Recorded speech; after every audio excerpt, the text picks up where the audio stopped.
আমি আন্দোলন করতে রাতারাতি তারা যখন অন্য পরিচয় দিল তখন তারা তাদের সাথে প্রশ্ন আসে।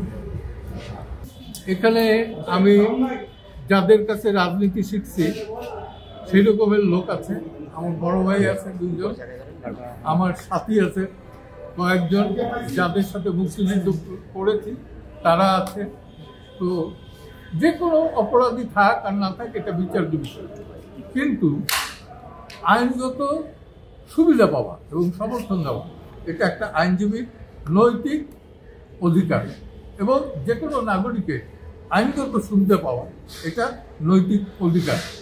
আপনাদেরকে আরেকটা কথা আমি স্মরণ করিয়ে দিই, সেটা হলো বিগত 16 বছরে সাইবার ক্রাইম ট্রাইব্যুনালে যত মামলা হয়েছে সম্ভবত সারা বাংলাদেশে আমার চেয়ে বেশি কেউ পড়ে নাই, এবং সব সাংবাদিকের বিরুদ্ধে যেখানে যত মামলা হয়েছে সব কিন্তু আমি বিনা পয়সায় বিনা পারিশ্রমিকে সেই লড়াইটা চালিয়ে গিয়েছি এবং উদ্ধারই করেছি।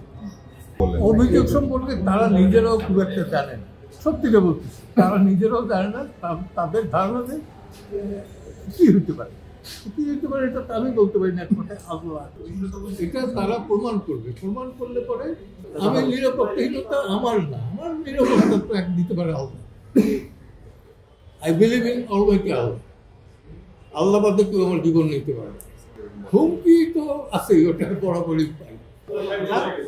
আমি আন্দোলন করছি কোটার বিরুদ্ধে, তারা ছিল কোটার বিরুদ্ধে, আমি কোটার বিরুদ্ধে তাদের আগে থেকে আন্দোলন করি।